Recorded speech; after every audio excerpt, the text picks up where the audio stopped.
नमस्कार, total health में आप सभी का स्वागत है। मैं हूं किरण भारद्वाज।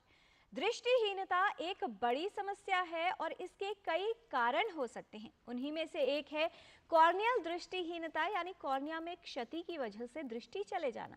इस पर बात करने की आवश्यकता इसलिए और हो जाती है क्योंकि न सिर्फ कॉर्नियल दृष्टिहीनता से बचाव किया जा सकता है, बल्कि यदि व्यक्ति में ये समस्या हो जाए तो ऐसी अवस्था में दृष्टि को ठीक भी किया जा सकता है और इसके लिए आवश्यकता होती है नेत्रदान करने की। यदि सब लोग स्वैच्छिक नेत्रदान करते हैं तो न सिर्फ कई दृष्टिहीन लोगों के जीवन को रोशन किया जा सकता है और उनके जीवन में परिवर्तन किया जा सकता है। कैसे हो सकती है नेत्रदान की प्रक्रिया और किस प्रकार किया जा सकता है कॉर्नियल दृष्टिहीनता से बचाव, ये जानेंगे आज टोटल हेल्थ में विशेषज्ञों से। इस विषय पर विस्तार से बात करने के लिए हमारे साथ उपस्थित है विशेषज्ञों का खास पैनल।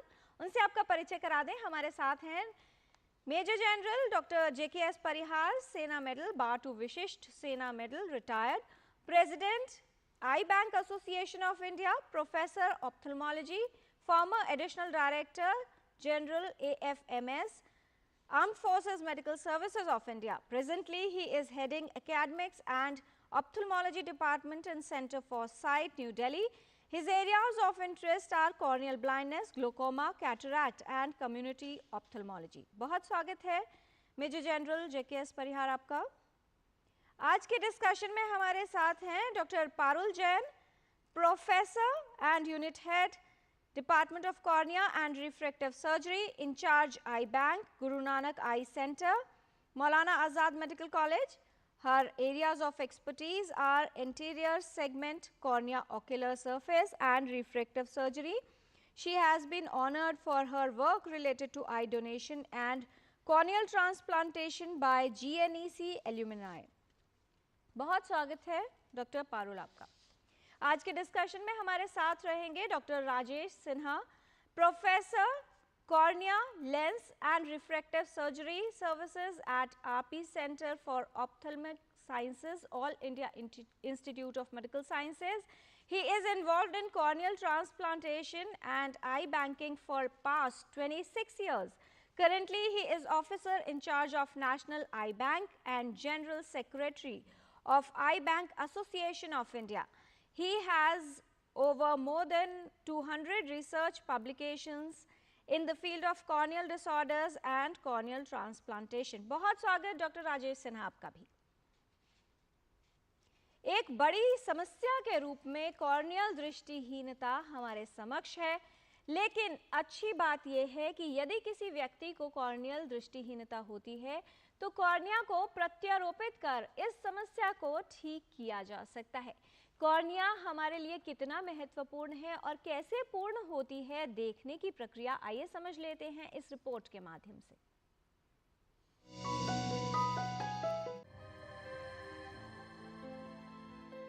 कॉर्निया को क्षति दृष्टिहीनता का एक बड़ा कारण है।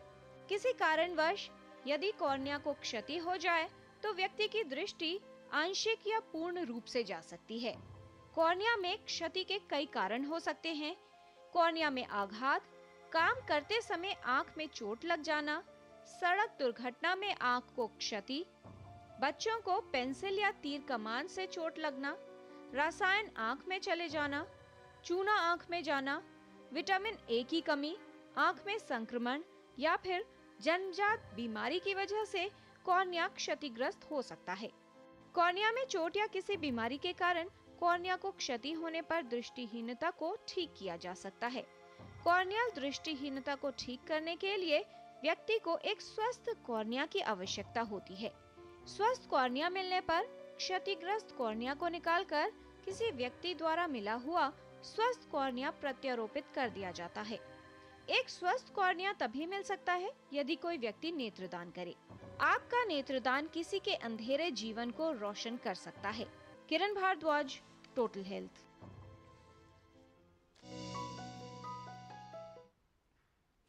राष्ट्रीय नेत्रदान पखवाड़ा भी आने वाला है।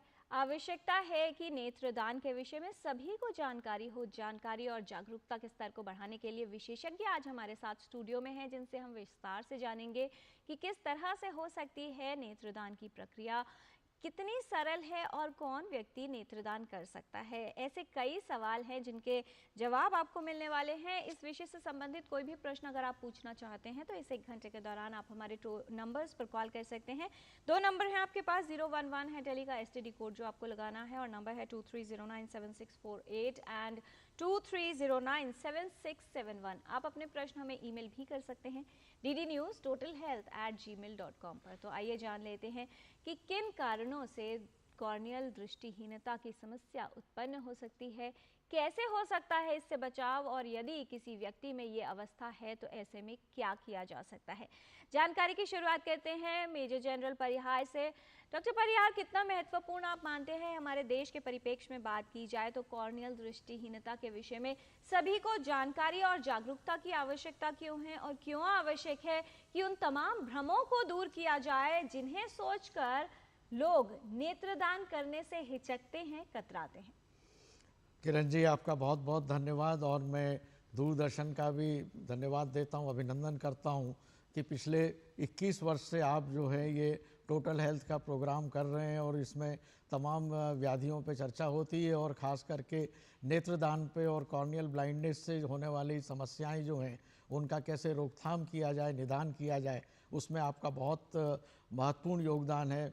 पब्लिक अवेयरनेस के लिए मैं आपका फिर से अभिनंदन करता हूं। बहुत धन्यवाद डॉक्टर परिहार आपका। आप जैसे जो विशेषज्ञ हैं तमाम, उनके सहयोग से ही, और जो हमारे व्यूअर्स हैं जो लगातार हमें रिएक्शंस भेजते रहते हैं, उनके सहयोग से ही कार्यक्रम चल रहा है, और इसकी सफलता का राज भी इसे कहा जा सकता है जो हमारे तमाम विशेषज्ञ अपना समय निकालकर बहुमूल्य जानकारी सभी लोगों तक पहुंचाते हैं। जो आपने मुझसे प्रश्न किया था, तो जैसा हम सब जानते हैं कि कॉर्निया जो है वो आँख का जो सबसे ट्रांसपेरेंट भाग होता है, जो नॉर्मल देखने में काला दिखता है, ये पूरा कांच की तरह है, और इसके पीछे आइरिस जो है वो ब्राउन नज़र आता है। तो अगर कॉर्निया में कोई ओपेसिटी है तो उस की वजह से अंधत्व हो जाएगा, क्योंकि रोशनी जो है वो पर्दे तक नहीं पहुंच सकती है। और अगर ये बचपन से ही ये व्याधि है तो फिर उसका निदान करने के बाद भी अगर देर से निदान होता है तो रोशनी नहीं आती है। तो ये बहुत ही महत्वपूर्ण अंग है, आँख का जो हिस्सा है, और इसमें अगर कोई ओपेसिटी हो जाती है तो उसका इलाज जो है कॉर्नियल ट्रांसप्लांट द्वारा ही संभव है। और कॉर्नियल ट्रांसप्लांट एक ऐसी विधा है जिसके लिए हमें मृत व्यक्ति से कॉर्नियल टिश्यू प्राप्त करना होता है। अतः ये नेत्रदान के बिना ये आज की परिस्थितियों में संभव नहीं है। यही वजह है कि कॉर्नियल ब्लाइंडनेस को जिसको हम रोक सकते हैं, उसका निदान कर सकते हैं, उसमें नेत्रदान एक बहुत ही महत्वपूर्ण भूमिका निभाता है। और कॉर्नियल ट्रांसप्लांट, क्योंकि जो कॉर्निया लिया जाता है वो मृत शरीर से लिया जाता है, और जितना जल्दी लिया जा सके अच्छा है। तो आप समझ सकते हैं कि कितना ये कठिन कार्य है कि जब किसी के घर में मृत्यु हुई है, पूरा परिवार शोकग्रस्त है, उसमें आप हिम्मत करके कोशिश करते हैं और ये प्राप्त करते हैं। भारत में करीब ऐसे मरीजों की संख्या जो है 12 लाख के करीब है जिनको कि कॉर्नियल ट्रांसप्लांट की ज़रूरत पड़ सकती है, और विश्व स्तर पे ये करीब 4 करोड़ से भी ज़्यादा है। और इसमें कुछ ऐसे होते हैं जिनका काफ़ी बड़ा नंबर है जिनको कि दोनों आँखों से दिखाई नहीं देता है। तो अतः मैं समझता हूँ कि कॉर्नियल ब्लाइंडनेस के इलाज के लिए नेत्रदान बहुत ही ज़रूरत है। और हम जो है प्रतिवर्ष अभी करीब 55,000 के करीब नेत्रदान हमारे यहाँ हो रहे हैं, और 30 से 35 हज़ार ही हम कॉर्नियल ट्रांसप्लांट कर पाते हैं। हमारा लक्ष्य ये है कि अगले 5 साल में हम करीब 1 लाख कॉर्नियल ट्रांसप्लांट कर सकें, ताकि जो बैकलॉग है वो ख़त्म हो सके और आगे की सही समस्या को निपटाया जा सके। तो इसमें सबका सहयोग बहुत आवश्यक है जी। और समस्या का समाधान तभी हो सकता है जो उसके लिए पहला कदम होता है, वो होता है सही जानकारी। डॉक्टर राजेश सिन्हा, अगर जागरूकता की बात की जाए, क्या स्तर आप लोगों में देखते हैं फिलहाल नेत्रदान को लेकर? क्योंकि जिसके घर में समस्या है वो तो समझता है, लेकिन अगर किसी को कहा जाए कि स्वैच्छिक आपको नेत्रदान करना है, क्या बड़ी चुनौतियां आपको लगती हैं जिस पर ध्यान केंद्रित करने की आवश्यकता है? जी हाँ, धन्यवाद किरण जी। एक्चुअली ये बहुत ही बड़ा मुद्दा है। जो अवेयरनेस है, एक समय था, आज से समझिए 10 साल 15 साल पहले अवेयरनेस बहुत ही ज़्यादा कम था। थोड़ी इम्प्रूवमेंट हुई है पहले से, और उसके लिए मैं मीडिया का धन्यवाद करना चाहूँगा, आप जैसे लोग जिन्होंने इन बातों को उठाया है, लोगों में अवेयरनेस बढ़ाने की कोशिश करी है। और मैं मेजर जनरल परिहार सर को भी धन्यवाद करूंगा और कंग्रेचुलेट करूंगा, क्योंकि उन्होंने as president of eye bank association of India काफ़ी मेहनत किया है इस डायरेक्शन में। और बेसिकली क्या है कि जब किसी का परिवारजन, किसी का अगर डेथ होता है तो वो लोग बड़े डिस्टर्ब्ड होते हैं। उस समय एक बहुत ही हमें अच्छे क्वालिटी के आई डोनेशन काउंसलर्स वगैरह चाहिए होते हैं, जो कि जाके उनको समझा सकें कि अगर उनकी ऑर्गन, अगर उनकी आंख उनकी जीवन के बाद भी जी सके तो ये उनके लिए ज़्यादा अच्छा है, ये बहुत बढ़िया रहेगा और ये उनके लिए खुशी की बात होगी। तो इस तरह की बातें, एक हम स्लोगन हमेशा देते हैं, let your eyes live after you. तो ये स्लोगन जो है लोगों को समझाना और ज़्यादा से ज़्यादा शहरों, गांव, हर जगह ये फैलाना, ये बहुत ज़रूरी है। इसके लिए मीडिया का रोल है, इसके लिए डॉक्टरों का रोल है, आई डोनेशन काउंसलर्स का रोल है। और ये बेसिकली अवेयरनेस के कारण ही है जो भारत में अभी भी कॉर्नियल ब्लाइंडनेस इतनी ज़्यादा है, अवेयरनेस की कमी के कारण। क्योंकि आप अगर देखिए स्टैटिस्टिक्स देखिए तो तकरीबन 8 मिलियन मतलब लोग हर साल हिंदुस्तान में उनकी डेथ होती है। उस हिसाब से अगर देखा जाए तो 16 मिलियन कॉर्निया मिल सकती है, पर वो मिलती नहीं है। क्योंकि कुछ कारण ये भी होता है कि कुछ आंखें हम ले नहीं सकते, कुछ में आंखों में, शरीर में ऐसे कुछ कारण होते हैं जिसके कारण हम उनका डोनेट कर नहीं सकते। पर ज़्यादातर हम जो ले नहीं पाते हैं कॉर्निया, वो उनकी अवेयरनेस की कमी के कारण और परिवारजनों के थोड़ा वो परेशान होते हैं, तो वो एंटरटेन नहीं करते हैं हमारे काउंसलर्स को। तो उसके लिए बहुत ज़रूरी है कि हम अवेयरनेस फैलाएं लोगों में कि भाई ये जो कॉर्निया है ये यूज़ हो सकता है, और उनके परिजनों की कॉर्निया जो है अगर किसी और में अगर इस्तेमाल हो सके और उसको दृष्टि मिल सके तो उस इंसान का भला होगा, उसका परिवार सुखी होगा, और जिनका डेथ हुआ है उनका भी एक अंग उनके डेथ के बाद भी जीवित रहेगा। जी, और इससे अच्छी बात और क्या हो सकती है।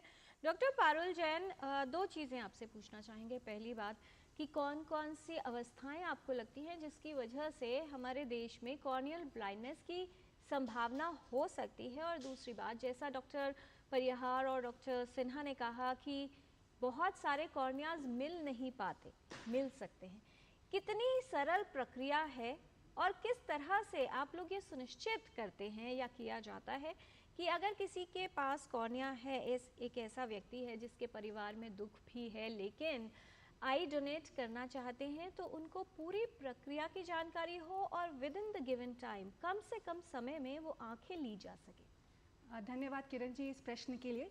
तो सबसे पहले मैं ये बताना चाहूँगी कि किन कंडीशंस में हमारी आँख की पुतली ख़राब हो सकती है।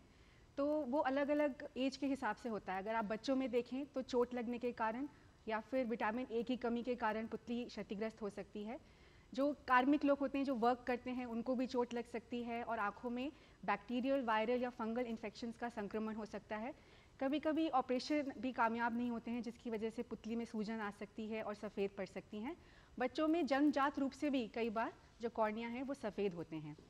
तो अगर जो ये समझना होगा हमें, जो ये आई डोनेशन का प्रोसेस है ये एक बहुत ही वॉलंटरी प्रोसेस होता है कि अगर जो परिवारजन हैं उनमें ये अवेयरनेस है कि मृत्यु के उपरांत ही ये डोनेशन होता है, और ये जो डोनेशन है ये 2 नहीं बल्कि अब तो 4 लोगों की ज़िंदगी बदल सकता है, तो वो वॉलंटरी रूप से इस चीज़ में आगे आते हैं और अपने नियरेस्ट आई बैंक को संपर्क करते हैं और अपनी आंखें डोनेट कर सकते हैं। इसका एक दूसरा सेगमेंट होता है जो कि है हॉस्पिटल कॉर्निया रिट्रीवल प्रोग्राम। इसके अंतर्गत जो डेथ्स आकस्मिक रूप से होती हैं या अस्पतालों में होती हैं, वो एक बहुत बड़ा एरिया है जहाँ से हमें कॉर्नियास प्राप्त हो सकते हैं।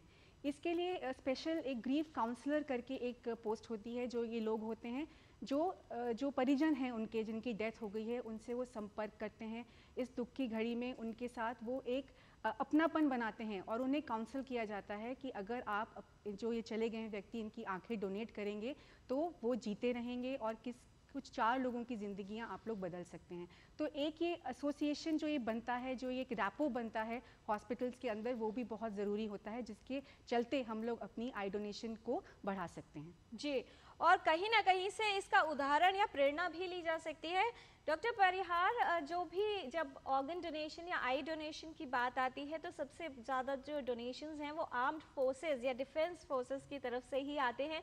किस तरह से देखते हैं आप इस सकारात्मक तरीके को, क्योंकि दुख वहाँ भी होता है, तकलीफ वहाँ भी होती है, लेकिन दूसरों के लिए सेवा का भाव रखना ऐसे समय में कितना जो है इसका स्वरूप बदल सकता है? जैसे डॉक्टर पारुल जैन ने बताया कि काउंसलर्स होते हैं, ग्रीफ काउंसलर होते हैं जो रेपो बना के रखते हैं। आर्म फोर्सेस का एक सबसे बड़ा जो मैं कहूँगा एडवांटेज होता है कि हमारे यहाँ ट्रेनिंग होती है, जवानों की ट्रेनिंग, ऑफिसर्स की ट्रेनिंग जो है वो देश के जज्बे के लिए होती है और लड़ाई के लिए होती है, इसके साथ में मानवता की सेवा के लिए भी होती है। और उनको हर लेवल पे जो है इस बारे में जागृत किया जाता है, चाहे वो ब्लड डोनेशन हो। सबसे ज़्यादा ब्लड डोनेशन इमीडिएटली जो है वो ज़रूरत होने पे आर्म फोर्सेस के जवान देते हैं। इसी तरह से नेत्रदान पे भी हम लोग लगातार करते हैं और एक नोडल एजेंसी है जो ऑर्गन ट्रांसप्लांट के लिए डोनेशंस कलेक्ट करते हैं। वो उसमें लिवर का भी है, हार्ट का भी चल रहा है, किडनी ट्रांसप्लांट है और आई डोनेशन है। तो एक कलेक्टिव मल्टी पर्पज़, और उसमें पूरे आर्म फोर्सेस का यही नहीं है कि आई डिपार्टमेंट काम कर रहा है या हॉस्पिटल कर रहा है, उसमें जो हमारे कमांडर्स होते हैं, नॉन मेडिकल के होते हैं, उनका भी सहयोग बहुत अच्छा रहता है। और इसके साथ ही लॉजिस्टिक्स में भी जब ज़रूरत होती है तो एयरफोर्स उसमें तुरंत जो है आगे आती है, ग्रीन कॉरिडोर होता है। तो एक एनवायरनमेंट जो है आर्म फोर्सेस ने बनाया हुआ है कि जिसमें कोई भी ऑर्गन डोनेशंस की जो एक्टिविटीज़ हैं उस पर बहुत ज़्यादा प्रमोट किया जाता है और एग्जीक्यूट किया जाता हूँ। मैं समझता हूँ कि कॉर्निया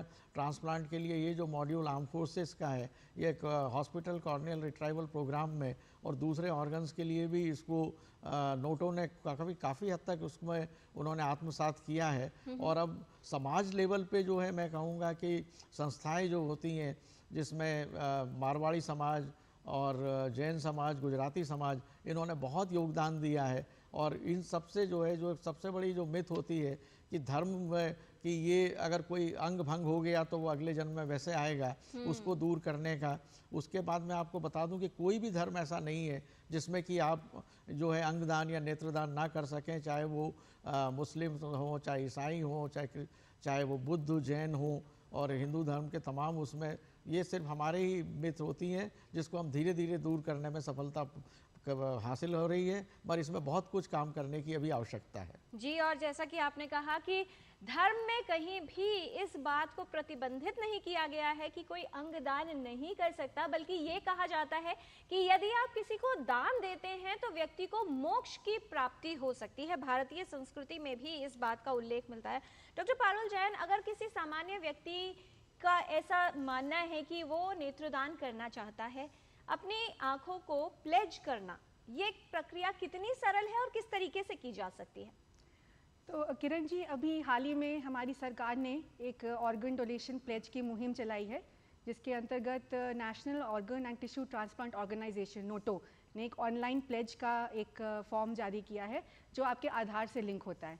तो कॉर्निया डोनेशन जो है वो इस तरह से डिफरेंट होती है कि ये सिर्फ मरणोपरांत की जाती है। तो इसमें आपको प्लेज लेने की इसलिए एक सामाजिक जिम्मेदारी जिसे हम कह सकते हैं कि वो है। उससे ज़्यादा ज़रूरी होता है अपनी फैमिली को ये समझाना कि हमने ये प्लेज हमने ली है और मेरी ये इच्छा है कि मरने के बाद मेरे नेत्र जो है वो डोनेट किए जाएं।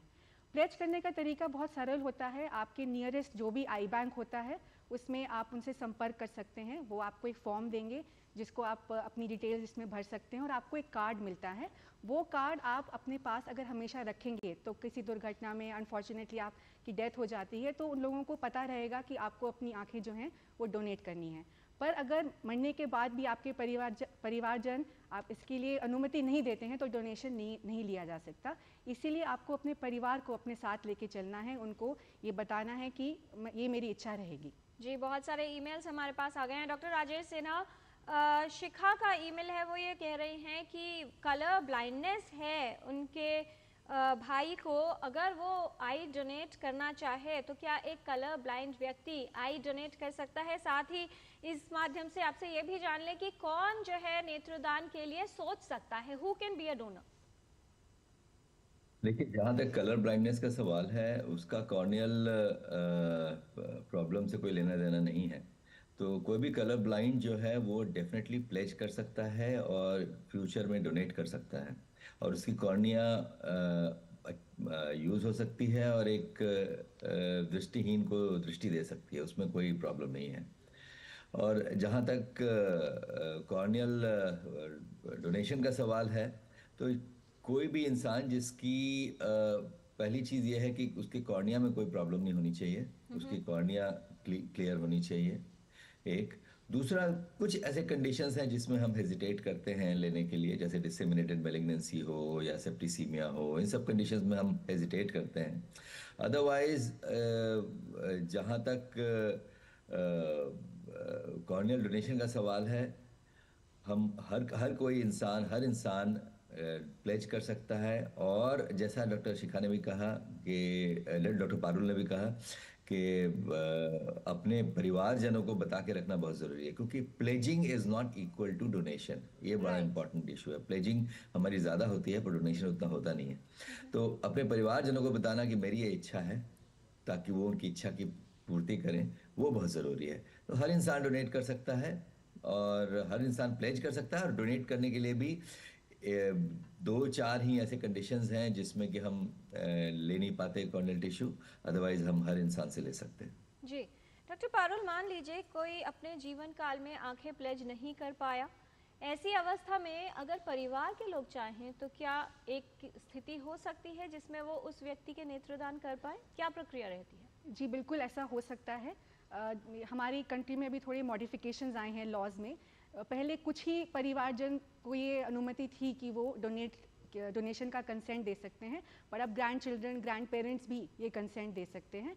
और अगर फैमिली में अवेयरनेस है और वो ये चाहते हैं कि जिनकी डेथ हो गई है उनके नेत्र डोनेट किए जाएं, तो वो नज़दीकी आई बैंक से संपर्क करते हैं। इसको वॉलेंट्री डोनेशन कहा जाता है, जिसमें आई बैंक की टीम जो है वो घर जाकर या जहाँ पर भी मृतक के शरीर हैं वहाँ जाकर वो डोनेशन कलेक्ट कर सकते हैं, रिट्रीवल कर सकते हैं। मैं आपके माध्यम से ये भी बताना चाहती हूँ कि ये जो प्रक्रिया है ये सिर्फ 10 से 15 मिनट की है, क्योंकि अब ये जो पूरी आई बॉल को है वो नहीं निकाला जाता है। केवल जो कॉर्निया है, जो पुतली है, उसके सराउंडिंग का लगभग 2 से 3 मिलीमीटर का एरिया है वो निकाला जाता है। इससे फेस में भी कोई डिसफिगरमेंट नहीं होता है, क्योंकि आई डोनेशन करने के बाद एक आँख की शेप का कॉस्मेटिक शेल उस एरिया में लगा दिया जाता है, जिससे जो डिजीज हैं उनके फेस में कोई डिसफिगरमेंट नहीं आता है और अंतिम संस्कार की प्रक्रिया भी बड़े आराम से उसके बाद की जा सकती है। जी, बेहद महत्वपूर्ण बात। और किस तरह से ये पूरी प्रक्रिया की जा सकती है, कैसे किया जा सकता है कॉर्निया ट्रांसप्लांटेशन, ये भी जानेंगे विशेषज्ञों से। फिलहाल हमारे साथ एक कॉलर हैं लुधियाना से, रोहित हैं फोन लाइन पर। रोहित, बहुत स्वागत है आपका, पूछिए सवाल। जी नमस्कार मैम। जी नमस्कार।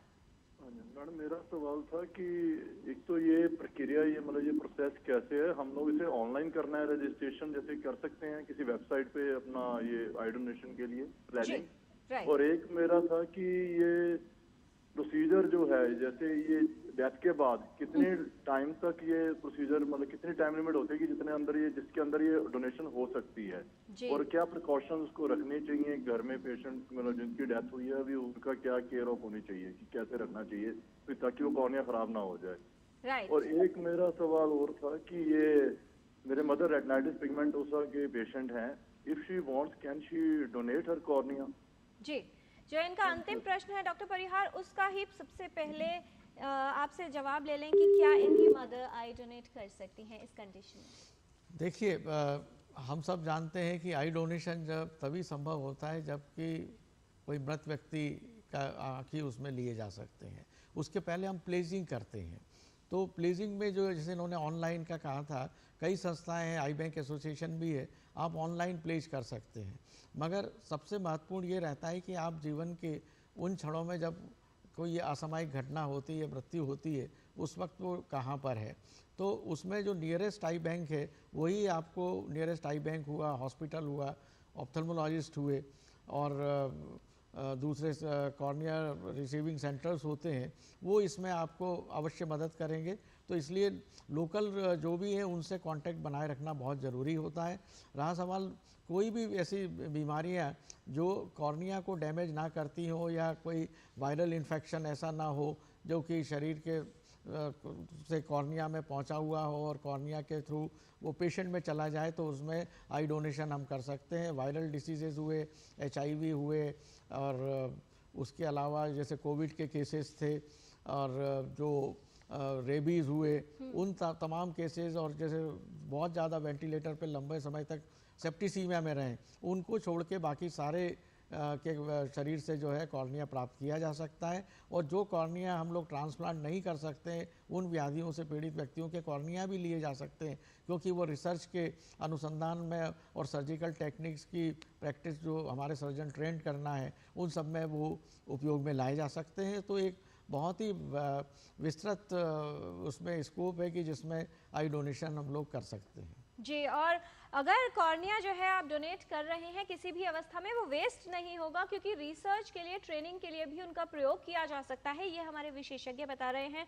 टोटल हेल्थ में आज हम बात कर रहे हैं कॉर्नियल ब्लाइंडनेस और आई डोनेशन के बारे में, किस तरह से कॉर्नियल ट्रांसप्लांटेशन किया जाता है, किन बातों का ध्यान रखना है। और जैसा हमारे जो कॉलर थे रोहित जी, उन्होंने पूछा था कि जब व्यक्ति की मृत्यु हो जाती है और उससे कॉर्निया रिट्रीव करना हो, यानी कॉर्निया लेना हो, ऐसे में कितनी देर तक लिया जा सकता है और कैसे होगी ये प्रक्रिया, ये सब आपको बताएंगे एक छोटे से ब्रेक के बाद। आप कहीं मत जाइएगा, देखते रहिए DD न्यूज़। जब भूख सताए MDH याद आए, सेहत और न्यूट्रिशन मिले, बॉडी क्या स्ट्रॉन्ग बने, थोड़ा खा के पेट भरे, डाइजेशन को ना दे धोखा, MDH सोयाबीन का चोखा। MDH सोयाबीन बढ़िया नगेट्स, सोया चूरा और सोया चाप। MDH सोयाबीन असली प्रोटीन। MDH मेरी पसंद, मेरी पसंद, मेरी पसंद, मेरी पसंद है, हमारी पसंद, हम सबकी पसंद। मजबूत देश का मजबूत सरिया हो गया स्टील। सुनो, एक अच्छी इंश्योरेंस पॉलिसी AI से पूछते हैं। एक ऐसी पॉलिसी जिसमें प्रीमियम पेमेंट हो लिमिटेड पर इनकम आती रहे लाइफ टाइम।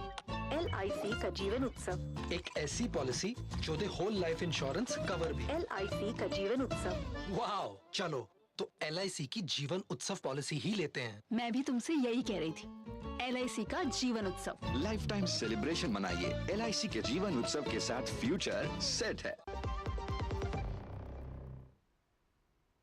ब्रेक के बाद टोटल हेल्थ में आपका स्वागत है। कॉर्निया के वजह से होने वाली दृष्टिहीनता और नेत्रदान के विषय में आज हम बात कर रहे हैं। विशेषज्ञों का खास पैनल हमारे साथ, मेजर जनरल JKS परिहार, सेना मेडल, बार 2 विशिष्ट सेना medal, president I bank association of India, professor ophthalmology, farmer additional director general Armed Forces Medical Services of India, presently head academics and professor ophthalmology, Center for Sight, New Delhi, areas of interest, corneal blindness, glaucoma, cataract and community ophthalmology. हमारे साथ हैं doctor Parul Jain, professor and unit head, cornea and refractive surgery services, Guru Nanak eye centre and incharge eye bank. हमारे discussion में आज हमारे साथ हैं doctor Rajesh Sinha, professor cornea lens and refractive surgery at RP centre, all India institute of medical sciences and incharge eye bank. बहुत स्वागत है हमारे सभी विशेषज्ञों का। और जैसा हमारे विशेषज्ञ कह रहे थे कि बहुत सी ऐसी धारणाएं हैं जिनकी वजह से जो लोग अपने नेत्रदान करना चाहते हैं उन्हें हिचकिचाहट होती है, और यदि इस हिचकिचाहट को, इस अज्ञानता को दूर किया जा सके तो नेत्रदान को बढ़ाया जा सकता है। ऐसी ही कुछ धारणाएं हैं, विशेषज्ञों से समझेंगे कि इनमें सच्चाई कितनी है। पहली बात जो बहुत से लोग जानते हैं और मानते भी हैं डॉक्टर राजेश सिन्हा, कि सिर्फ युवा यानी जिनकी दृष्टि ठीक है वही नेत्रदान कर सकते हैं, क्या कहना चाहेंगे आप? जी नहीं, ऐसा नहीं है। हम किसी भी एज की कॉर्निया ले सकते हैं। बहुत ही ज़्यादा ओल्ड एज हो, may be more than 90 years of age हो, तो उसकी टिश्यू जो है उतनी इफेक्टिव ऑप्टिकल पर्पस के लिए नहीं होती है, पर फिर भी वो कई बार थेरेपेटिक पर्पस के लिए, जैसे किसी को अल्सर हो गया, कॉर्निया परफोरेट हो गया, उसमें फिर भी इस्तेमाल हो जाता है। कई बार ऐसे टिश्यूज, हमें क्या होता है कि डोनेशन के बाद हम उस टिश्यू को इवेलुएट करते हैं, और कई बार हायर एज के भी टिश्यू होती हैं, इवन मोर देन 80 मोर देन 90, वो काफ़ी अच्छी होती है और उनका हम हर चीज़ के लिए इस्तेमाल कर सकते हैं। तो एज कोई ऐसा कंसिड्रेशन नहीं है, हम ओल्ड एज की और हर एज की कॉर्निया ले सकते हैं और उसका इस्तेमाल कर सकते हैं दृष्टिहीन को दृष्टि देने के लिए। राइट। मेजर जनरल परिहार, दूसरी बात जो बहुत से लोग डरते हैं जिसे लेकर, वो ये है कि मान लीजिए यदि कोई पेशेंट है, हॉस्पिटलाइज है, और उस समय विशेषज्ञों को या डॉक्टर्स को ये बता दिया गया या पता चल जाए कि इनकी नेत्रदान करने की या ऑर्गन डोनेट करने की इच्छा है, तो शायद वो पेशेंट को बचाने के लिए उतनी ज़्यादा मेहनत या कोशिश नहीं करेंगे। क्या कहना चाहते हैं आप? जी बिल्कुल, ऐसा कुछ नहीं होता है, ये बिल्कुल ही मिथ है, क्योंकि डॉक्टर जो है वो किसी इस तरह की दुर्भावना से काम नहीं करते हैं कि हमें इसका ये प्रत्येक इसका अंग चाहिए, ये नहीं होता है। हॉस्पिटल में कॉर्निया रिट्राइवल के अलावा बाकी ऑर्गन्स के होते हैं, वो ब्रेन डेथ में उसमें होते हैं, और वो तभी होता है जबकि पेशेंट उस स्टेज में पहुंच गया है कि उसका सर्वाइव होना संभव नहीं है। उसके लिए एक प्रॉपर बोर्ड होता है, कई स्पेशलिस्ट उसमें बैठते हैं, उसमें लीगल एक्सपर्ट्स होते हैं, उसमें पेशेंट के अटेंडेंट्स होते हैं, उनको भी शामिल किया जाता है और सबकी सहमति से ही वो कार्य आगे बढ़ता है। इसी तरह से कॉर्निया का है कि जब मृत्यु होगी उसी के बाद ये होता है, और कोई इस तरह की कोई कोशिश नहीं की जाती है कि ये इसको ज़बरदस्ती इसको ट्रीटमेंट में कोई लापरवाही की जा रही है। अगर ऐसा कोई करेगा लगता है तो व्यक्ति जो है वो कॉर्नियल ट्रांसप्लांट के लिए डोनेशन के लिए रिफ्यूज़ कर सकते हैं और वो केस उसमें फाइल कर सकते हैं। ऐसा कतई नहीं होता है। मेरे पिछले 40 साल के अनुभव में मैंने इस तरह की कोई किसी भी व्यक्तिगत रूप से या किसी भी विशेषज्ञ या हॉस्पिटल के रूप की तरफ से इस तरह की कोई गतिविधि की गई हो, ऐसा मुझे नहीं लगता है। जी, क्योंकि सभी चिकित्सकों के लिए व्यक्ति के जीवन को बचाना बेहद महत्वपूर्ण होता है, उसमें कोई कोताही नहीं बरती जाती। एक और धारणा जो बहुत से लोग जो नेत्रदान करना चाहते हैं, परिवार के जन, डॉक्टर पारुल आपसे ये सवाल है कि उनको लगता है क्योंकि व्यक्ति ने जीवन काल में अपनी नेत्र प्रतिज्ञा नहीं की थी नेत्रदान करने की, तो शायद उसकी मृत्यु के उपरांत ये संभव न हो पाए। यदि प्रतिज्ञा नहीं ली गई है जीवन काल में, ऐसी स्थिति में भी क्या नेत्रदान हो सकता है? जी हाँ, बिल्कुल हो सकता है। ये मैंने अभी पहले भी बताया आपको कि ये एक सामाजिक विचार है, प्लेज करना, पर ये कंपल्शन नहीं है।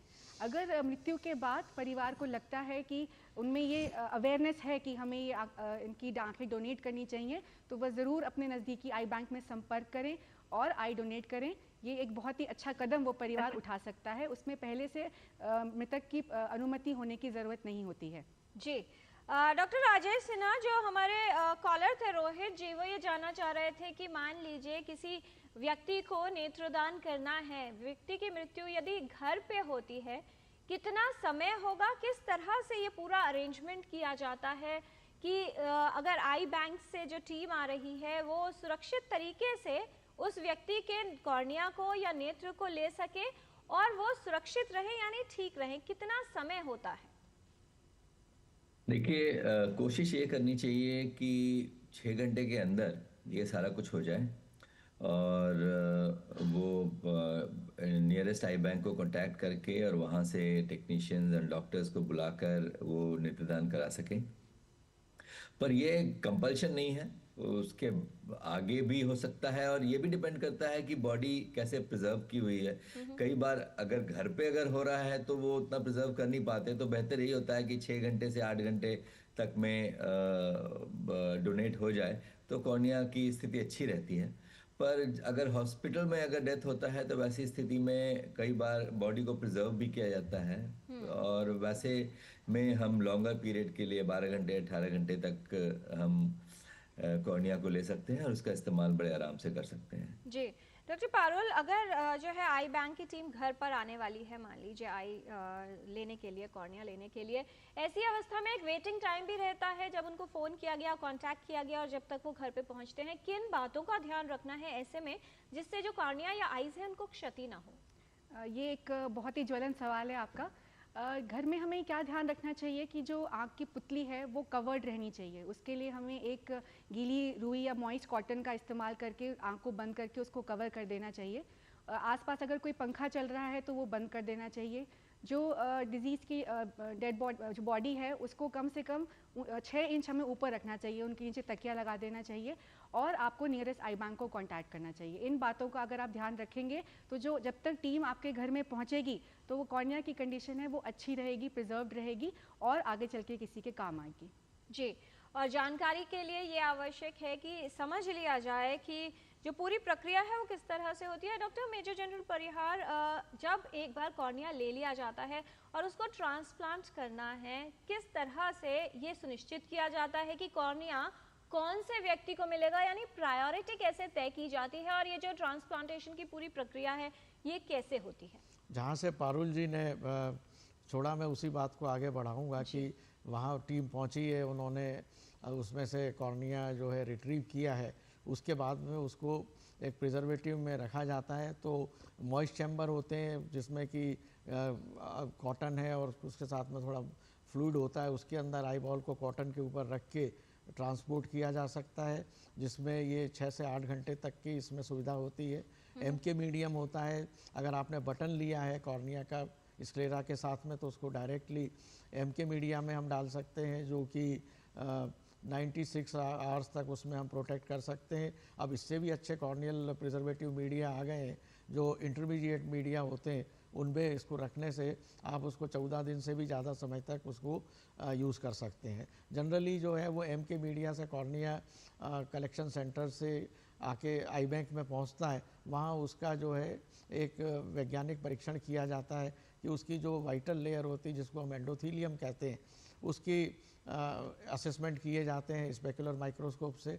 उसके पहले स्लिट लैम्प पे कॉर्निया को देखा जाता है कि उसमें कोई ओपेस्टीज वगैरह तो नहीं है, कोई हेज या कोई दूसरी समस्या तो नहीं है। जब उससे संतुष्ट हो जाते हैं फिर उसका एंडोथीलियल सेल काउंट किया जाता है और ये सुनिश्चित किया जा सकता है कि ये कॉर्निया जो है ये यूज़ किया जा सकता है। अब आई बैंक में जो पेशेंट रजिस्टर्ड होते हैं उनको प्रायोरिटाइजेशन जो है इस बात पे होता है कि जो एमरजेंसी केसेस हैं, फंगल कॉर्नियल अल्सर है या कोई किसी इंजरी केसेस है, परफोरेशन है, जिनको कि आँख का शेप बचाए रखने के लिए ज़रूरत होती है, उसमें थेरेपेटिक केरेटोप्लास्टी की जाती है।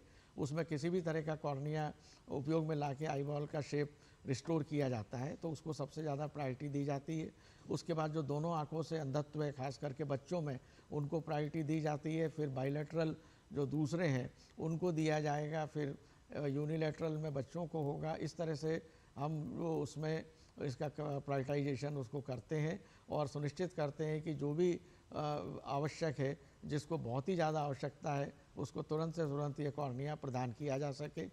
नोटो इसमें एजेंसी शामिल हो गई हैं और दूसरा आई बैंक एसोसिएशन भी है जो इसका एक पूरा डाटा रजिस्ट्री सिस्टम पे काम कर रहे हैं। और पूरे भारतवर्ष में जो है कहीं से भी कॉर्निया जो है उसको ट्रांसपोर्टेशन करने की जो प्रक्रिया है उसको बनाया जा रहा है। कुछ राज्य इसमें अभी शामिल नहीं हुए हैं, जैसे महाराष्ट्र है। बाकी ज़्यादातर राज्यों से कॉर्निया एक स्तर से दूसरे राज्य में पहुंचाया जा सकता है। और इसमें एयरलाइंस जो हैं, जैसे एयर इंडिया है, वो इसको फ्री ऑफ चार्ज जो है ट्रांसपोर्टेशन की अनुमति प्रदान करते हैं, उसको कैरी करते हैं। रेलवे भी कर रही है। तो जो भी नियरेस्ट फास्टेस्ट रूट होता है उससे कॉर्निया जो है वहाँ आई बैंक तक पहुँचाया जाता है। अब जो डॉक्टर्स होते हैं वो अपने आई बैंक के को अपना रिक्विजिशन देते हैं, ऑनलाइन रिक्विजिशन देते हैं, टेलीफोनिक देते हैं। लोकल उसमें कॉर्निया रिट्राइवल प्रोग्राम चल रहा है, उससे भी कोशिश करते हैं और वो कॉर्निया जल्दी से जल्दी प्राप्त करके उसको पेशेंट को देने की प्रक्रिया उसमें शुरू करते हैं। जी, फिलहाल हमारे साथ एक कॉलर हैं, गुरुग्राम से गगन है फोन लाइन पर। स्वागत आपका, पूछिए सवाल। नमस्कार जी सबको। मेरा ये क्वेश्चन है कि जैसे मैम ने बताया था कि अभी एक पर्सन जो है 4 मतलब लोगों को रोशनी दे सकता है, वो मैं पूछना चाहता हूँ जी कैसे? डॉक्टर पारुल जी, ये बहुत ही अच्छा प्रश्न है। देखिए, पुतली की जो हमारा कॉर्निया होता है उसकी अलग अलग लेयर्स होती हैं। तो अब हमारे पास ऐसी आधुनिक तकनीक अवेलेबल हैं कि अगर सपोज़ किसी पेशेंट की सिर्फ पुतली के आगे के हिस्से में प्रॉब्लम है तो हम जो कॉर्निया हमें रिसीव होता है उसको स्प्लिट कर सकते हैं, और जो आगे का हिस्सा है वो हम उस पेशेंट को लगाएं जिसके पुतली के आगे के हिस्से में प्रॉब्लम है। इस प्रोसीजर को लेमेलार केरेटोप्लास्टी कहा जाता है, जिसमें जो एक पुतली है वो 2 लोगों में यूज़ हो सकती है। कुछ पेशेंट ऐसे होते हैं जिनमें सिर्फ एंडोथीलियम या जो वाइटल लेयर ऑफ कॉर्निया होता है वो ख़राब होता है। उन पेशेंट्स में हम केवल वो पुतली जो है वो वाला पार्ट है वो ट्रांसप्लांट कर सकते हैं। तो एक पुतली 2 लोगों को देने का अर्थ हुआ कि अगर कोई अपने दोनों नेत्र डोनेट करता है तो 4 लोगों को जीवन दान दिया जा सकता है। जी, टोटल हेल्थ में आज हम बात कर रहे हैं कॉर्निया के वजह से होने वाली दृष्टिहीनता और नेत्रदान के महत्व के बारे में। ये जान लेते हैं कि किस तरह से ये नेत्रदान की प्रक्रिया पूरी होती है और किस तरह की बातों का आपको सावधानियों का ध्यान रखना है जिससे ये पूरी प्रक्रिया सामान्य रूप से सुगम रूप से हो सके।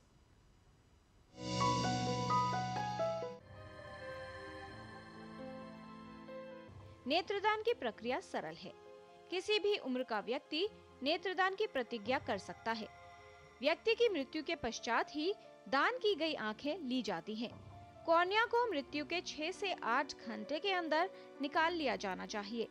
दान किए गए कॉर्निया से 2 नेत्रहीन व्यक्तियों की दृष्टि बचाई जा सकती है। नेत्र निकालने में केवल 15 से 20 मिनट का समय लगता है। नेत्रदान से चेहरे पर कोई निशान या विकृति नहीं होती। दान की गई आंखों को खरीदा या बेचा नहीं जा सकता। पंजीकृत नेत्रदाता बनने के लिए अपने नजदीकी नेत्र बैंक में संपर्क करना होता है। नेत्रदान की प्रतिज्ञा अवश्य लें। आपका नेत्रदान किसी के अंधेरे जीवन को रोशन कर सकता है, इसलिए नेत्रदान अवश्य करें।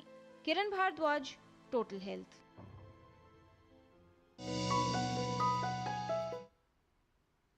आपकी नेत्रदान की प्रक्रिया किसी व्यक्ति के जीवन को बदल सकती है, उसके जीवन को रोशन कर सकती है, इसलिए आप नेत्रदान की प्रतिज्ञा अवश्य लें और नेत्रदान अवश्य करें, क्योंकि नेत्रदान महादान भी कहा गया है। डॉक्टर राजेश सिन्हा, एक सवाल है, कुशल जी का ईमेल है, वो ये जानना चाह रहे हैं कि मान लीजिए कोई डिजीज्ड पेशेंट है, कई बीमारियों की हम बात कर रहे थे, और कोई अगर व्यक्ति को संक्रमण होता है तो उसका एक विंडो पीरियड भी होता है। जब व्यक्ति को कॉर्निया लगाया जाता है किसी और व्यक्ति से जो बीमार हो, क्या ऐसे में संक्रमण या बीमारी का खतरा उस व्यक्ति को हो सकता है या नहीं? कैसे सुनिश्चित किया जा सकता है कि ये सुरक्षा बनी रहे? देखिए, जो अगर किसी डोनर को कोई ऐसा इन्फेक्शन है जो पूरे शरीर में हो गया है, और वो जैसे मैंने बताया कि सेप्टिसीमिया के कारण उसका डेथ हुआ, सेप्टिक शॉक हुआ, तो वैसे टिश्यू को हम डोनेशन के लिए इस्तेमाल नहीं करते। यदि उसको अगर वो कॉर्निया डोनेट होता है तो उसे हम रिसर्च पर्पसेस के लिए यूज़ करते हैं, ट्रांसप्लांटेशन नहीं करते हैं उससे, क्योंकि उसमें संक्रमण या इन्फेक्शन का फैलने का खतरा रहता है। उसके अलावा यदि किसी इंसान को किसी और इन्फेक्शन के कारण कुछ डेथ हुआ और पूरे बॉडी में इन्फेक्शन नहीं फैला, सेप्टिसीमिया नहीं हुआ, तो उससे हमें कोई खतरा नहीं है। हम कॉर्निया ले सकते हैं और उसका इस्तेमाल कर सकते हैं किसी भी व्यक्ति में, और उसमें वो इन्फेक्शन नहीं जाता। सपोज किसी को ट्यूबरकुलोसिस के कारण, चेस्ट इन्फेक्शन के कारण डेथ हो गया, तो अगर पूरे शरीर में ये इन्फेक्शन नहीं फैला, सेप्टिसीमिया नहीं हुआ, सेप्टिक शॉक के कारण डेथ नहीं हुआ, तो फिर हम उस कॉर्निया को हम डेफिनेटली ले सकते हैं और उसका इस्तेमाल कर सकते हैं। और उसके कारण जिसमें हमने कॉर्नियल ट्रांसप्लांट किया है, जिस रेसिपिएंट में, उसमें इन्फेक्शन का खतरा नहीं रहता है। जी, और मान लीजिए किसी को कैंसर का ट्रीटमेंट चला हो, कीमो भी लगी हो, तो क्या उस अवस्था में व्यक्ति नेत्रदान कर सकता है? और एक और सवाल है, संजीव शर्मा जी हैं, वो ये ईमेल के माध्यम से पूछना चाह रहे हैं कि क्या बहुत ही अगर ऐसी स्थिति है तो क्या एक जीवित व्यक्ति अपनी एक नेत्र को दान कर सकता है? देखिए, जहां तक कैंसर का सवाल है, अगर ये एक डिसेमिनेटेड मैलिग्नेंसी है जो पूरे शरीर में फैल गया है, तो वैसी स्थिति में हम उस टिश्यू को ट्रांसप्लांट के लिए यूज नहीं करते। पर यदि कोई ऐसा कैंसर है जो पूरे शरीर में नहीं फैला है, तो हम फिर भी उस टिश्यू को इस्तेमाल कर सकते हैं जी। और जो आपका दूसरा सवाल है किरण जी, क्या वो फिर से बताएंगे? क्या अगर एक जीवित व्यक्ति है अपना एक नेत्र दान करना चाहे तो क्या जीवित अवस्था में नेत्र लिया जा सकता है? जी नहीं, ये करना सही नहीं है, क्योंकि ये कानूनन तौर पे ये सही नहीं होगा। ऐसे में नहीं होता है। जो नेत्रदान होता है वो डेथ के बाद ही होता है। जी, प्लेज यानी प्रतिज्ञा भले ही जीवन काल में लें, लेकिन जो प्रतिज्ञा की गई नेत्र है या कॉर्निया है वो व्यक्ति के मरणोपरांत ही लिया जाता है। डॉक्टर परिहार, हमने ये तो जान लिया कि किस तरह से नेत्रदान की प्रक्रिया सरल तरीके से हो सकती है, ना बहुत अधिक समय लगता है, ना कोई बॉडी या फेस का डिसफिगरमेंट होता है। लेकिन यदि समस्या की जड़ को भी खत्म किया जा सके, उस पर भी ध्यान दिया जाए तो और भी अच्छा होगा। कौन सी स्थितियां आपको लगती हैं स्पेशली जो कॉर्नियल ब्लाइंडनेस का कारण बनती हैं, जहां पर अगर ध्यान दिया जाए तो इस स्थिति से बचाव हो सकता है? बहुत अच्छा सवाल है। ज़्यादातर कॉर्नियल ब्लाइंडनेस के जो कॉज हैं वो प्रिवेंटेबल हैं, यानी उनको हम रोक सकते हैं। जो अगर हम उसको समझते हैं और रोकते हैं तो ये बहुत ही अच्छी बात हो सकती है।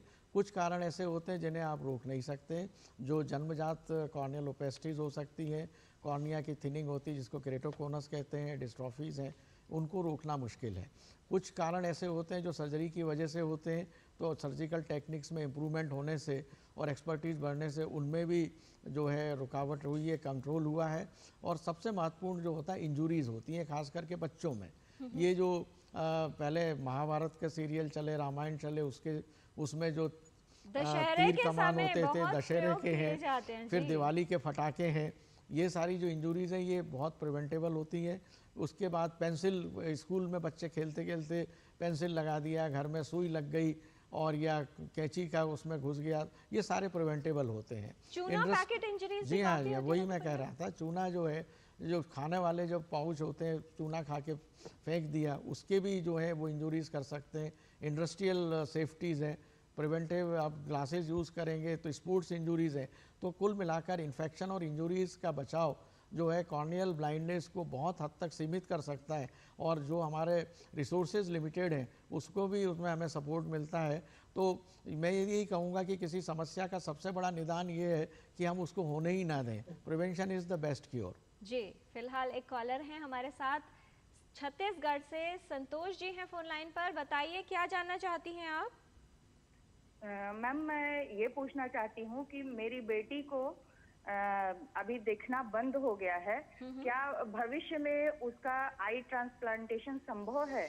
दिखना बंद होने का कारण क्या था संतोष जी? वो स्कार, कॉर्नियल स्कार हो गया है मैम। ओके, और एज कितनी है उसकी? 25 इयर्स है अभी। डॉक्टर पारुल जी, ये चोट कब लगी थी अगर हम ये जान पाते तो और अच्छा रहता। बट अगर उसको कॉर्नियल स्कार है और चोट की वजह से हुआ है तो मेरा आपसे ये अनुरोध रहेगा कि आसपास आपके जो भी कॉर्निया विशेषज्ञ हैं उनको ज़रूर दिखाइए। और अगर उसकी आँख का, हमें ये भी जानना ज़रूरी है, जो पुतली है वो आँख का शीशा होता है, ये लाइट को फोकस करता है। और अगर आँख की नस, ऑप्टिक नर्व और रेटिना ये अच्छे से फंक्शन कर रहा है तो पुतली बदलने से उस व्यक्ति को ज़रूर दिखाई देता है। तो हमें ये पहले देखना पड़ेगा कि इनकी बिटिया का ये सारा स्ट्रक्चर ढंग से काम कर रहा है कि नहीं, और अगर पॉसिबल है तो ज़रूर आगे चल के कॉर्नियल ट्रांसप्लांट हो सकता है और बच्चे को दिखाई देने लगेगा। जी संतोष जी, एक नेत्र रोग विशेषज्ञ के पास आप चली जाएं और उनको दिखाकर आप ये जानकारी ले सकती हैं कि इस अवस्था में क्या किया जा सकता है और उपचार के लिए यानी दृष्टि ठीक करने के लिए क्या कॉर्नियल ट्रांसप्लांटेशन हो सकता है या नहीं, और यदि हाँ तो उसके लिए क्या विकल्प हो सकते हैं। आज टोटल हेल्थ में हम बात कर रहे हैं कॉर्निया में क्षति के कारण दृष्टिहीनता और उसे ठीक करने के लिए नेत्रदान के बारे में। नेत्रदान का महत्व हमने विशेषज्ञों से जाना है, कुछ और जानकारी लेंगे विशेषज्ञों से। यहाँ पर लेते हैं एक अल्प विराम। आप देखते रहिए डीडी न्यूज़, हम जल्द लौटते हैं। मम्मी, भूख लगी। ये 1 मिनट में नहीं 4 मिनट में आएगा। थोड़ा वक्त लगेगा पर सेहत को पाएगा। MDH सूजी वर्मिसेली पर सबका दिल आएगा। MDH सूजी वर्मिसेली, सेहत भी स्वाद भी। श्रावण भादो मास में निकलने वाली श्री महाकालेश्वर की सवारी में इस वर्ष हैं अनेक रंग। भक्ति है, श्रद्धा है और है लोक संस्कृति का अनूठा संगम। 14 जुलाई को प्रथम सोमवार हुआ बटुक वैदिक उद्घोष। 21 जुलाई को दूसरी सवारी में दिखी जनजातीय व लोक संस्कृति की झलक और मुख्यमंत्री डॉक्टर मोहन यादव ने लिया प्रदेश की खुशहाली के लिए बाबा महाकाल का आशीर्वाद। तीसरे सोमवार 28 जुलाई को प्रमुख बैंडों ने अपनी खास प्रस्तुति से सभी भक्तों का मोह लिया मन। इसी प्रकार 4 अगस्त को चौथी सवारी में प्रदेश के ऐतिहासिक स्थलों की झांकी निकाली जाएगी। 11 अगस्त को 5वीं सवारी में प्रदेश के धार्मिक पर्यटन स्थलों व मंदिरों की भव्यता दिखाई देगी। 18 अगस्त को राजसी सवारी में अवंतिका नाथ का यशोगान होगा। आइए इस आध्यात्मिक अद्भुत अलौकिक यात्रा के साक्षी बने। जब धरती चीर कर निकलता है लोहे का पत्थर और मिलता है मोंगिया के जोश से, फिर तपता है, पिघलता है और बनता है फौलाद। अब होता है सरिया सारी खूबियों के साथ। मोंगिया स्टील, मजबूत देश का मजबूत सरिया। ब्रेक के बाद टोटल हेल्थ में आपका स्वागत है। क्या कारण होते हैं कॉर्निया में क्षति की वजह से दृष्टिहीनता के और कैसे इसे ठीक किया जा सकता है, ये हम जान रहे हैं विशेषज्ञों से। विशेषज्ञों का खास पैनल हमारे साथ डॉक्टर राजेश सिन्हा, डॉक्टर पारुल जैन और डॉक्टर मेजर जनरल JKS परिहार हमारे साथ हैं। कुछ और जानकारी लेते हैं विशेषज्ञों से रैपिड फायर क्वेश्चंस राउंड के माध्यम से। छोटे सवाल और बहुत छोटे जवाब। पहला प्रश्न डॉक्टर परिहार आपसे कि कॉर्निया में क्षति ही दृष्टिहीनता का एकमात्र कारण होता है? जी नहीं, कॉर्निया के अलावा ऑप्टिक नर्व के डैमेज से भी हो सकता है, रेटिनल डिटैचमेंट, ग्लोकोमा, ये भी उसके अन्य कारण हैं। जी डॉक्टर पारुल, ब्लाइंडनेस या दृष्टिहीनता किसी भी कारण से हो उसको ठीक नहीं किया जा सकता? नहीं, ये गलत जवाब है। अगर ट्रीटेबल कॉजेज हैं तो ज़रूर ट्रीट किया जा सकता है। जी डॉक्टर राजेश सिन्हा, सवाल ये है कि क्या जिसका परफेक्ट विजन हो, नज़र बिल्कुल ठीक हो, क्या वही व्यक्ति अपने नेत्रदान कर सकता है? इसके साथ दीपक जी का एक ईमेल था, उसको भी हम शामिल करना चाहेंगे क्योंकि इससे जुड़ा है कि यानी अगर कोई व्यक्ति चश्मा लगाता है और वो अपने नेत्रदान करता है तो जिसे नेत्र मिलेगा या कॉर्निया मिलेगा, क्या उसकी नज़र भी कमज़ोर रहेगी? क्या कहना चाहेंगे? चलिए, मैं पहले आपको दूसरे हाफ का आंसर करता हूं, जो प्रश्न का, दीपक जी के प्रश्न का। यदि कोई व्यक्ति चश्मा लगाता है तो बहुत ही आराम से वो नेत्रदान कर सकता है, उसमें कोई प्रॉब्लम नहीं है। और उसकी कॉर्निया यूज़ होने पे ये कोई ज़रूरी नहीं है कि जो रेसिपिएंट है उसे उस पावर का चश्मा लगेगा या ऐसा कुछ भी नहीं है। तो ये एक मिथ है, ये एक धारणा गलत है, पहली चीज़। दूसरी चीज़ ये कि जिस व्यक्ति की नज़र बिल्कुल साफ है, बिल्कुल क्लियर है, वही नेत्रदान कर सकता है, ऐसा कोई ज़रूरी नहीं है, क्योंकि कुछ ऐसे भी कारण होते हैं, जैसा अभी मेजर जनरल परिहार ने कहा कि ग्लोकोमा हो सकता है, रेटिनल प्रॉब्लम हो सकता है, उस कारण से भी किसी की नेत्र में नज़र कम हो सकती है।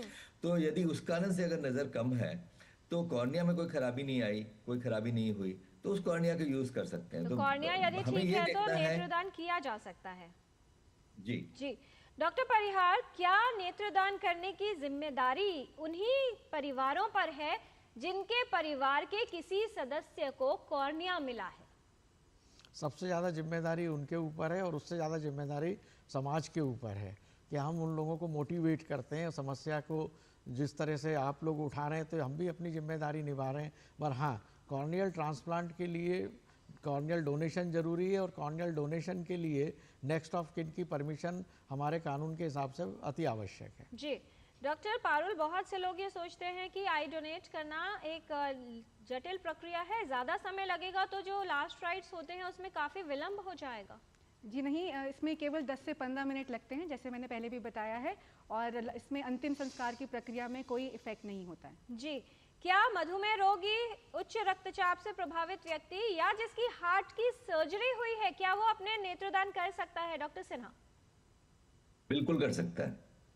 जी, क्या स्क्विंट या लेजी आई की अवस्था में नेत्रदान किया जा सकता है? मेजर जनरल परिहार। जी बिल्कुल किया जा सकता है। एक बात स्पष्ट है कि नेत्रदान होता है कॉर्निया ट्रांसप्लांट के लिए, तो कॉर्निया जो है वो ट्रांसपेरेंट होना चाहिए, हेल्दी होना चाहिए, उसमें हम आराम से उसको यूज़ कर सकते हैं। डॉक्टर पारुल, क्या लेसिक के बाद भी आंखें ली जा सकती हैं? जी बिल्कुल ली जा सकती हैं। डॉक्टर राजेश सिन्हा, क्या कॉर्नियाज को या आंखों को खरीदा या बेचा जा सकता है? बिल्कुल नहीं, ऐसा करना कानूनन जुर्म है और ये हमें लोगों को बताना चाहिए कि इस तरह के बारे में सोचना, इस बारे में सोचना भी एक जुर्म है। जी डॉक्टर मेजर जनरल परिहार, एक प्रश्न था हमारी व्यूअर का, सुजाता का, वो ले लेते हैं कि क्या अभी तक आर्टिफिशियल जैसे अलग अलग ऑर्गन्स होते हैं उस तरह से आर्टिफिशियल कॉर्निया का उपयोग आंखों में दृष्टि लाने के लिए किया जा सकता है? अभी ये काफ़ी ज़ोरों से इस पर रिसर्च चल रही है और बायोलॉजिकल कॉर्निया बनाने का काम चल रहा है, यूएस में डेवलप किया है, मगर उसमें जो है वो स्ट्रोमा जो थिक पार्ट होता है वही डेवलप हुआ है, जो वाइटल लेयर होती है एंडोथीलियम उसका अभी कोई ऐसा डेवलप नहीं हुआ है। टिश्यू कल्चर कल्टीवेशन कई सालों से चल रहा है, जो सुपरफिशियल लेयर्स होती हैं, लिम्बल स्टेम सेल्स होते हैं, उसको होता है। तो हाल फिलहाल जो है ये अनुसंधान के लेवल पे ही चल रहा है और कॉर्निया का जो बीच का थिक टिश्यू स्ट्रोमा होता है वो बायोलॉजिकल जरूर बना है, मगर उसको एंडोथीलियम जो है वो उसमें नहीं होती है।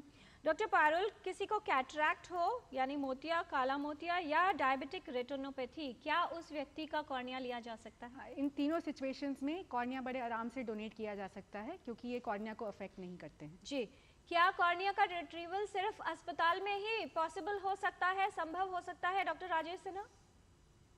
ये नहीं, जिनकी मृत्यु हुई है उनके घर पे भी हो सकता है।